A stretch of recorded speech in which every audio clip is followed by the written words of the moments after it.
Hey guys, back again. Antillian Studios, we got another review. 10 Cloverfield Cloverfield Lane. You already know, this came back a couple years ago. 2016. Yeah, it's a mystery drama film directed by Dan Trachtenberg. And, you know, he's done a bunch of Oscar-worthy movies. You got let's see. He has done no movies. He's on the one short film, which was back in 2011, called No Escape. It did pretty good with those review sites online. I forget the names. But, anyways. Other than that, you know, it had to be pretty good because they gave him a chance. They're like, hey, that short film's pretty good. Let's give you a chance to direct in the Cloverfield. So, yeah, he jumped from short film to a major feature film, and he did pretty good with it. Pretty impressive.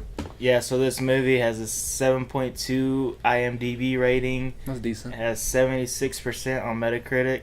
Going a little higher. And then a 90% on Rotten Tomatoes. Gotta give it up to Rotten Tomatoes. They never really give good scores on their reviews, but that's pretty high up. Yeah, they're pretty strict. You know, if you don't get that tomato, nobody gonna watch your movie. If you get that little leaf, maybe, you know, but more likely ain't nobody gonna like you. Obviously, it was produced by J.J. Abrams with his Bad Robot Productions, because that's just what he does. But no, he's done all three. He's produced all three, right? These movies, yeah. So he's pretty good at that. How much did it make in the box office when it came out? Took in 110 mil. That's pretty decent for like a movie that we didn't know was related to the first Cloverfield. Because when it first came out, I asked Anthony, I was like, because he saw it first before me. I was like, part two? Yeah, I asked him if it was part two. He was like, no and yeah. I was like, huh? No. So I had to watch it myself. But yeah. Anyways, it stars three main actors. Mary Elizabeth Winstead, she plays Michelle. John Goodman, he was gold in this one. He played Howard. And then John Gallagher Jr., which played Emmett. And then also Bradley Cooper, but not really because not really because he just got a voiceover. I don't know how he got credited. He was the voiceover of Michelle's husband, I think. But yeah, that was he was in it for Bradley like 2 Cooper. seconds. You can't just get his voice. You gotta get him in it. You know what I mean? How you gonna do that to Bradley Cooper? But yeah, let's go ahead and get into the spoilers. If you haven't seen this by now, you're crazy. But yeah, spoiler alert. We're about to tell you how it all goes down. So how does it start out? So basically, the beginning, Mary. Her name's Michelle. I was like, wait.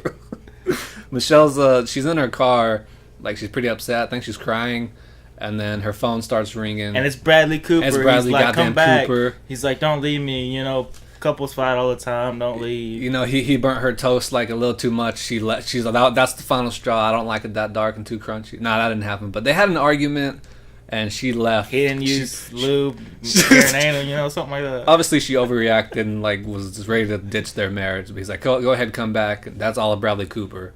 And then all of a sudden, while she's driving, she gets in the car wreck, and it just like she just wakes up like randomly. And that's when that says 10 Cloverfield Lane, right? That's when the title comes up when she I'm she has sure. that wreck, yeah. And then it blacks out. Yeah, and then she wakes up, you know, in her underwear. Wakes up in her underwear, you know. She's already chained up, right? Underwear, chained up, you know. Stand up, hurting a little bit sore, you know. You don't know. Her legs braced is in a brace kind of or something, yeah. 'Cause obviously she heard it, but she hears somebody coming, which who else but John Goodman, Howard, and he opens the door.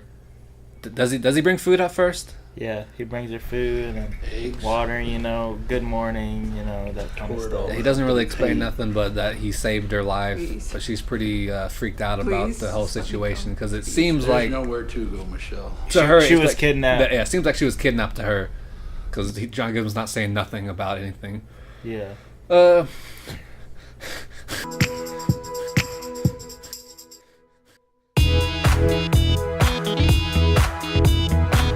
So anyways, he leaves her, you know, food and stuff. He ends up leaving. Yeah, she gets dressed, and then he comes back, and I think he tells her basically what's going on the outside because she's like, well, thanks for saving my life, but can you let me go, please? Like, this is kind of weird. I'm not sure you like, you can't chemical go. or nuclear. There's been an emergency or a fallout, basically. That's what he's telling her. Gas. Yeah, there's like gas or something in the atmosphere that you can't breathe it or you'll die eventually. This saved your life, Michelle. And she obviously doesn't believe what he's saying. Thank you. But he leaves again. So much. He comes back. And she, saving my life. before he comes. Yeah, before he comes back. She's over there sharpening her crutch. You know, she's ready to stab this guy. She thinks, you know, he's obviously kidnapped her, and she's trying to get out of there. So he comes back. Oh, she lights something on fire, right, and puts it in the vent. That's what makes him come back, right? And the smoke starts to build up into her room. That's so right. He obviously notices that, and he like rushes in there, opens the door real quick, and she tries to like basically jab him in either the throat or the chest. I forget. But he gets her in I guess maybe a chokehold or something. Gets a little syringe out, and puts it in her, injects her with I guess sleeping shit. I don't know why he has that, but he has that. And then I think she wakes up again, and he's like, don't try that. You're a good fighter. I like that, but I wouldn't recommend trying that again. So basically, moving on. She's still in her cell. She hears like some ruckus going on, like something fell over. So like John Goodman and some other characters, like sounds like they're fighting or something. She don't know what that is, but her door's open because I guess Howard has like finally trusted her to come out, or like feels comfortable enough to let her out. So she goes out and she's walking through wherever she's at, and in between a couple of shelves, there's Emmett. Emmett, he's just sitting there with a hat on, with his arms in a sling because it looks broken, I guess. And he's like, "I'm Emmett. That was me earlier that you heard." Like, because John Goodman was like, "Yeah, that was him," and he apologized for it. Like John Goodman, he's pretty amazing in this. Like he does really hardcore. Great acting. This is one of his better films he's done. Next to like Fred Flintstone, this is probably the second best one. Yeah, that's probably second best. Before that, he shows her where the restroom is. No, that's after. Just kidding. I'm on a different timeline. That's the paradox, guys. He takes him to the living room. He's like, "All right, you have to use the restroom. It's in Howard's room. This is my private space." And he stands by the door, and she's like, "I can't do this unless I with you give here." express And then permission. he's like, "Well, I can't trust you to catch something else on fire and stuff." Well, he's like, "Well, yeah, this is his place, and basically she's a stranger to him, and I've got to pay. He doesn't trust her enough to leave her alone to go piss or shit, whatever." But it's weird. It's a toilet like within the tub, within the dream, within another dream. Not to Inception. Yeah, and the only thing to block it is like this red shower curtain with like a rubber duck on it, whatever. And jumps to the scene where they're having dinner, and it's really awkward. They're sitting there not talking, and then I guess Emmett tries to like lighten the mood by being funny, and Howard's like, he's like, "Leave your jokes to yourself for saying something. Stop talking. We're just trying to like enjoy ourselves eating right now. Like, just shut up." Yeah, just shut up and eat your food. Basically, is what he wants. And then for some reason, Michelle like comes up with an idea in her mind because Howard has keys over here, and like she's looking at them. How long that's going to be. She's like, Your "Hey, man, humor can is you not pass me the funny. salt?" She says it weird. I It's don't like appreciate she's not it. acting Trying to eat right. more I don't does know. Michelle. If she Now wants please to shut act up like conspicuous, and she's let not us eat doing in it. peace. And Howard's like eating, like looking up at her, like, "Huh?" And she's like, "Oh, I forgot the pepper. Pass me the pepper." And then she like grab her hand or something and wear that. Oh yeah, takes you them know, off. they're like, She's like this. And Howard notices that, and he gets up and like slams her against the wall. He's like, "What is that? What are you trying to do? I know what you're doing." I know what you're doing. And she's nothing while he's like focusing on her face. Like somehow you don't notice her hand reaching down his groin area and his pants where he has his keys. So she unclips the keys. He sits back down. She's like, "I'm sorry, I'll be a good girl." And then they start to eat.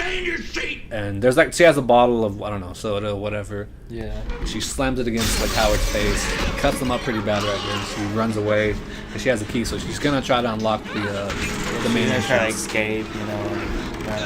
And Howard's right behind her, and when she's trying to unlock the main door, some lady with like fucked up like lesions and stuff and bleeding all over her face shows up. She's like, "Let me in." She's like, "Let me in." She's just calm at first. She's like, "I'm alright. Let me in. I'm okay. Just let me in. I'm gonna okay. survive." Look at me. I'm good. And Howard's like, "Don't let her in." And she's like, "Oh, she's bleeding. I need to let her Who do in." I trust? And she's like, "Bitch, let me in." And I think she just like she falls to the ground there, or does she run away? I think she just like runs away or something. She runs away, I guess, but she eventually dies because her skin is all fucked up. But and Howard's like, "See, now do you trust me?" And I think by do you then, believe me? Michelle's like, "Okay, I guess he is telling the truth." I guess he's just a little weird and rapey vibe, but there is a fallout. It's a good rapey vibe. It's all right. He saved my life. What happens after? Okay, I know. And then after that, they start to get. She ends up stitching them back, and yeah, because since she made a big cut right there, he's Yeah. like, "Well, since you did this, stitch me up." She's like, "I don't know how." You'll learn. So she does it anyways, and after that, they become like a family. It's weird. It Yeah. starts playing like wholehearted music, and like, they're playing games, watching board movies. games, building a puzzle together, and They're a little family because Tower says we're gonna be down here at least maybe 2 years, so let's try to coexist together. yeah, and basically try. love brought them all together. Love isn't something we invented. It's observable, powerful. It has to mean something. So eventually, Michelle, she obviously needs clothes other than the one she's been wearing since she's been, rescued there. So Howard comes in and said, "This used to be my daughter Megan's clothes." She liked Paris and Archie, stuff like that. Yeah. She's like, okay, cool. It happens to be her exact Cool. size. It's perfect. It's perfect. I love it.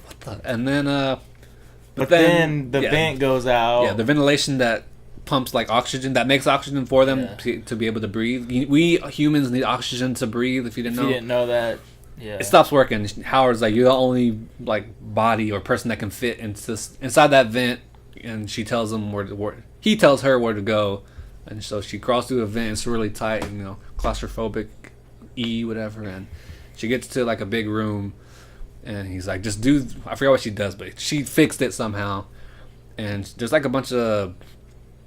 There's a letter that the camera shows for us. It says the company that Howard works for, and Yeah. what company was that for? Some satellite company, I forget. But that's Tagaruto. that's a little. No, it's not I Tagaruto. know. I'm just kidding.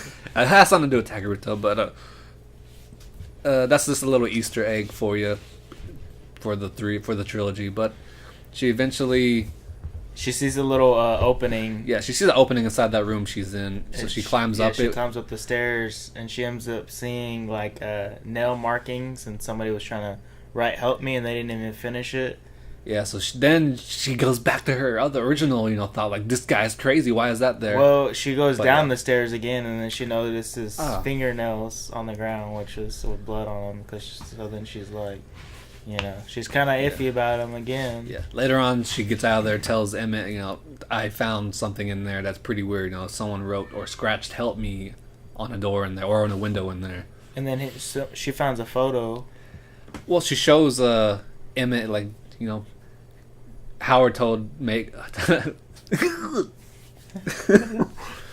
Yeah, Howard told Michelle that Megan was her daughter. This is the clothes she used to wear. And Howard showed her a picture that Michelle thought was Megan, and she just okay, that's Megan. But then she showed the same picture to Emmett, and he's like, "That's not Megan. That's someone I used to go to school with. I think. Yeah. Her name's something. We forget her name. She's nobody. But And then they're like, she's like, wait, what? So then another picture falls out the book that they're looking in, and it's the girl that Howard said was his daughter, but is not, dressed in the shirt that he said was Megan's, and she's looking. I don't know. She's like, this guy rapes me a lot. But, I don't know in the picture, but I don't know. Howard's just sitting with her, so that Emmett and Michelle get really freaked out. Like, what the hell? and He's they're been like, lying to us the whole they're time. like, yeah, we got to get out of here. Is the fallout true? Maybe yes, it is. But But he has us 2 sex slaves in here now. What the? So this is I don't know, but John Goodman is just pure goldenness. He plays Howard pretty fucking well. Yeah, But he does excellent and everything. yeah, it eventually gets to where they're playing this game called Taboo, or I think it's Taboo. It looks like it, but they're trying to describe who they're trying to describe. You get it? No, they're saying phrases, and the other two people are trying to guess who they are. So Howard's like, what's Howard saying again? He's like, I know what you're doing. Yeah. I see you. I see what you're doing. I see what I know what you're doing. I always check or something like that. And they're getting freaked out I can because he's see everything and stuff like that. yeah, he's getting intense with it too. And they're like, Howard, what are you talking about? We don't know what you're talking about. And he, at the He's timer, like, I'm Santa Claus. oh no, Michelle, she's like, Santa Claus, you're Santa Claus, and he was like, very good, Michelle, but it's not your turn. So Yeah. that's my point. And she's like, yeah, totally, you deserve it. It's weird. It's funny. But yeah, they thought they almost got caught, but yeah. And they got some supplies, scissors and stuff, and they also got the shower curtain, which previously. But how did they get that? You know how they got it. Tell them how. Because previously, Previously. whenever she went through the vent and stuff, he didn't want her to bring any of that stuff. Well, yeah, because she went to the vent, so after that she took a shower because he's like, go ahead and take a shower because you might have some like radiation or stuff on you. And then Emmett thought with a plan saying like, hey, so she was in there, she probably got a lot of radiation, right? And I was like, yeah. So, and she took a shower, so it's probably all over the shower curtain. And Howard's like, good fucking thinking. And then he didn't say that, but he throws away. He goes to like some compost bin or something and throws away the drape or the shower curtain. Yeah. Later on, they get like a hook or something and they reach it out and it's perfectly fine. So they use that to make a hazmat suit, and she keeps it underneath her mattress. And the face, she keeps it in her room in the vent above her bed. Yeah, the gas mask. Because obviously she's not, couldn't hide it under her bed because it's made of like plastic bottles, for the ventilation. But anyways, so Howard eventually finds their supplies. Yeah, because Emmett goes while he's in the kitchen while Howard's watching the movie, and he's trying to get scissors from the drawer, and it's just he's acting weird. He's like, "What are you doing, Howard?" And Howard's like, "Watching the movie." I don't know. He doesn't want to get bothered or something. He's like, okay, cool, and then he walks out with the scissors. But eventually, Howard finds those scissors somehow because I guess they're fucking dumb that they didn't hide those scissors and the knitting tools that they freaking tried to make the hazmat suit with. So Howard's like, "What were you guys doing with these?"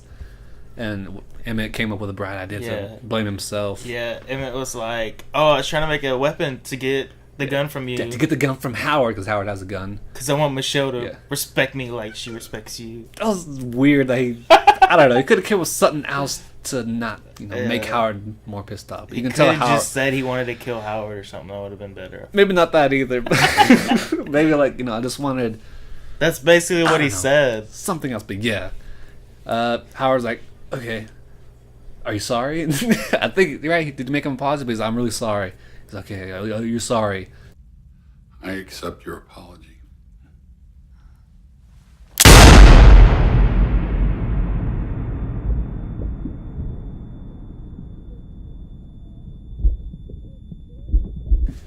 He just it came out as a shock. It was like I didn't know that was gonna happen when I saw it. Yeah, and Michelle freaks out. And...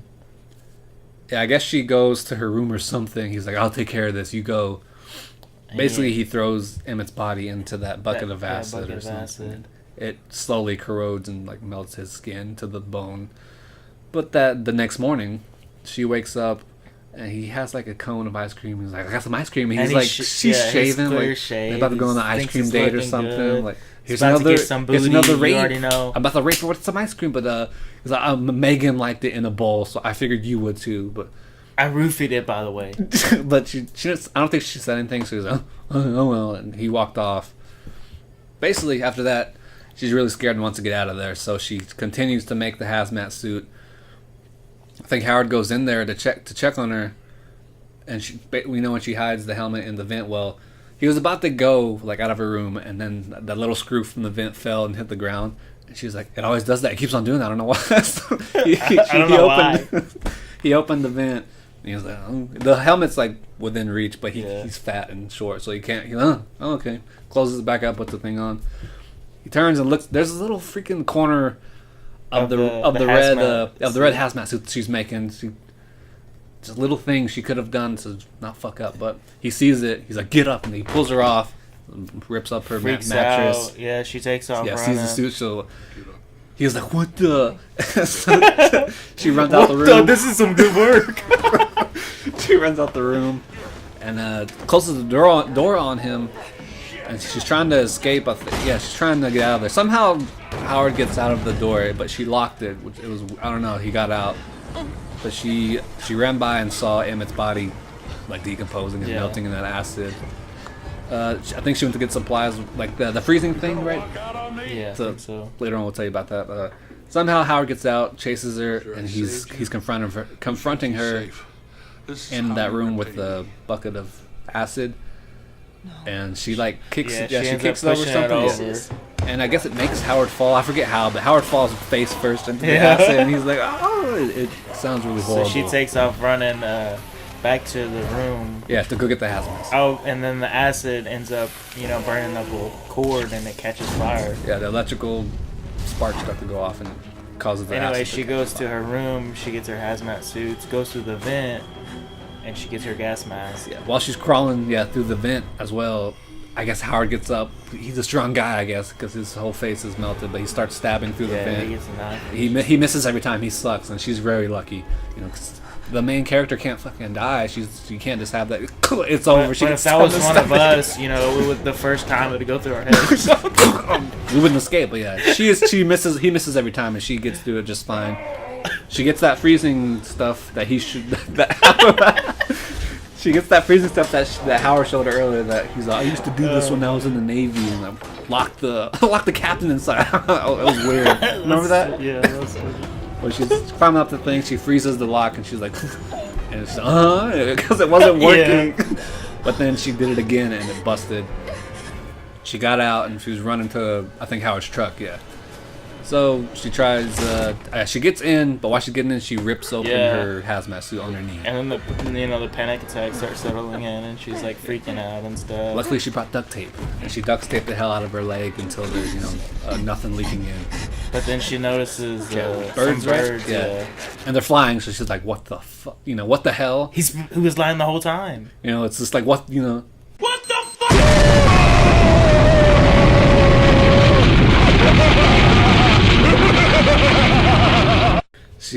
She'll take off her hazmat helmet, and she starts to breathe slow. He was lying, but then she hears like something in the distance, and you can see it too. It's out of focus. Yeah, like something floating in the background over like a field of corn, or maybe just a field of whatever. And she gets on top of the truck, and she sees it looks like a spaceship, and she's like, "What the fuck?" Like basically, like how it keeps on getting worse for her. Like first it was Howard being all rapey, and and then I believe Howard, but then he's rapey again. Then he killed Emmett. Then she finally escaped, but then there's like some spaceship looking thing, and she don't know what it is. It's just not going away. Keeps on going downhill. And then the facility ends up blowing up. Yeah, it blows up because it caught on fire. And that whatever it is in the distance, it hears it somehow. It's like, huh? And it flies over to her, and it looks weird because it's like it's a metallic, organic type ship because it looks like a. It's like an alien type ship. Yeah, it has tentacles. It has tentacles and teeth and stuff, but it's also a ship, which makes no sense. But something gets off of it that looks like a big worm or eel type thing with like teeth all around. Yeah, has no eyes or nothing, but it's weird. But it's like chasing her, so she runs into some shed. Yeah, shed. And then some car alarm starts to go off, and that alien's stupid. The alien starts humping her. And she's like trying to figure out how to, because she has the keys with her, so she's like, she turns the key off, or no, she turns the alarm off, and it stops. And then the alien, I guess, heard her do that, and it comes crashing through, I think, the wall, and then she runs out. She runs out into the truck. It's chasing her the whole time, and or no, she goes into her car, and that's where the bottle of champagne she had, I think, was in there. She ends up grabbing that. No, Howard put that in his truck. Oh yeah, just kidding. But she gets in the truck, and then that big alien organic type metallic thing picks her up with the tentacles, and it's like you can see its big mouth like trying to eat the truck, I guess. I don't know. And she's like, "There's my bottle of champagne I had that Howard luckily left in his truck. That's very convenient for me to have right now." Gets it, wraps I think cloth on it, sets it on fire. She's awesome at what she does. I guess she throws it perfectly. She has NFL perfectly in its mouth. It explodes, and it makes that alien ship crash, and the truck that she it crashes so perfectly that she doesn't get hurt or die. But like it crashes, and she's like, I think it blacks out the screen for a second, and it comes back. She's like, "Wow, I'm so fucking lucky." But no, still good. She's still good. So she gets in the car. But if it was us, when the truck landed, our neck would have went. But she gets out of the truck. She gets in the car that was there. It starts. Luckily, it starts for her, and there's plenty of gas in it still. And she takes off. And then she hears and like she didn't have to change the solenoid. She's not change the solenoid. You always check the solenoid. But she's driving off into the highway or the country road, and then a radio broadcast starts playing saying, "Hey, if you know medical stuff or any military type tactics or whatever, come to Galveston. There's still a bunch of us left, and we need as much help as we can get." So she's like, because she was driving somewhere else. And just so happened she drove by a sign that said Galveston this way, and wherever going that way. She's like, turned up. "I'm gonna help people. I'm gonna help them," because she knew how to sew Howard's head the whole time, so she knows medical stuff. But And I can find out rapist people. while she's driving down, while she's driving in the distance, it like zooms out and there's like multiple spaceships like in the lightning like strikes, I guess, whatever. Yeah, and you can see them in the clouds. Yeah, the clouds brighten up and you can see them in the clouds. It's pretty badass. But yeah, that's basically the whole movie. You know, how's that related to the first one? You know, you don't really know it is without like the Easter eggs that were involved in it, the marketing that was involved. You really won't know till after the Paradox. Yeah, you really won't know until the third one, Cloverfield Paradox. Because when I told Anthony, because he saw it first, I was like, "What is it? It's really good." I was like, "It's a sequel then." He's like, "I don't know, because it's aliens, kinda at the end." It has the same name, so yeah, yes. Because those aliens were brought up at the very like last few scenes, and they weren't even the same or anything. So it's kind of about Howard, you know, trying to I'm rapey, or am I? There's a fallout, but I'm still rapey, you know, and then aliens. Because that's what Anthony told me. I was like, I guess I'll watch it, and I was pretty impressed by John Goodman's his acting. It was pretty good. Overall, it was a good movie though, because just, you know, it was mystery. Yeah, mystery / drama. It Had a went little up and down. action. It had you thinking. You know, shocking moments when Emmett got shot. Basically, you're on the ride the whole time with. We like rapey movies. No, we like rapey vibe. Rotten Tomatoes got it correct. What was it? They had 86 or 90s. 90%. 90% in the 90s. Yeah. What would you rate this? Yourself. Personally, 1 out of 10. I'd give it an 8 out of 10. Yeah, I give it 8 out of 10. So overall, 8 out of 10 above us right here. Decent movie. The director for his first major film, he did pretty good. Really, you know, J.J. Abrams. He did badass as usual. And this is the best rated Cloverfield movie so far. Yeah, I think out of the three, it's probably the best out of the three. And the review, you know, the reviewers are on Tomato and IMDb. They're all Metacritic. They got it pretty right. So, yes. But yeah, we recommend you going to see this movie if you haven't yet. If you have, then cool. Check it out. It's on Hulu right now. Hulu. We're sponsored by Hulu. Thank you. Thank you, Hulu, for sponsoring us. Brought to you by Hulu. You know, better than Netflix. But yeah, if you liked our little review, that's pretty much it of our video. Let us know in the comment section. You guys haven't still let us know anything. Yeah. Let us know what you think about our videos, guys. Don't just like it. Come on. It's a comment. Like that. Like share that subscribe, shit. Subscribe to us. Share Facebook, Instagram, Twitter, everything. The biggest is subscribe. If you comment and not subscribe, that's done. Leave a negative comment. Leave something. We haven't heard nothing, but yeah. But yeah, we'll be back with y'all with Cloverfield Paradox next time. That's going to be the final. We'll finish up this series with y'all guys, and we'll see y'all then. See ya.